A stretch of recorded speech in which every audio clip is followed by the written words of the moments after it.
हजरत अबू हुरैरा रज़ी अल्लाह अन्हु से रिवायत है, रसूल अल्लाह ने फरमाया, जब तक मैं तुम्हें किसी मामला में आजाद छोड़े रखूं तब तक तुम भी मुझे छोड़े रखो। बिला वजह सवाल ना करो, क्योंकि तुमसे पहले लोग अपने नबी अलैहिस्सलाम से सवालात करने और फिर इनके अहकाम की मुखालफत करने की वजह ही से हलाक हुए। लिहाजा जब मैं तुम्हें किसी काम का हुक्म दूं तो हसब हिम्मत इसकी तमील करो, और जब किसी काम से मना कर दूं तो इससे रुक जाओ।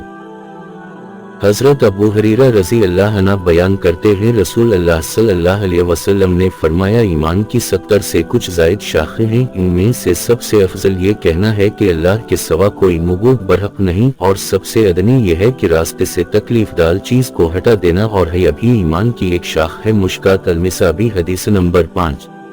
एक बार आन हजरत सल्लल्लाहु अलैहि वसल्लम लोगों में बैठे हुए इनसे बातें कर रहे थे।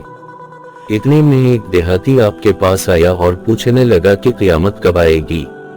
आप सल्लल्लाहु अलैहि वसल्लम अपनी गुफ्तगू में मसरूफ रहे।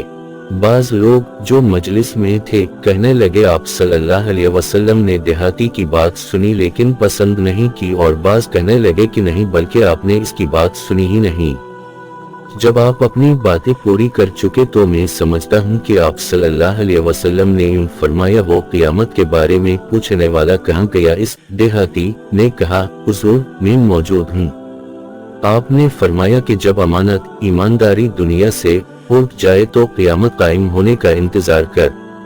इसने कहा, ईमानदारी उठने का क्या मतलब है? आप सल्लल्लाहु अलैहि वसल्लम ने फरमाया कि जब हुकूमत के कारोबार नालायक लोगों को सौंप दिए जाएं तो क़यामत का इंतजार कर।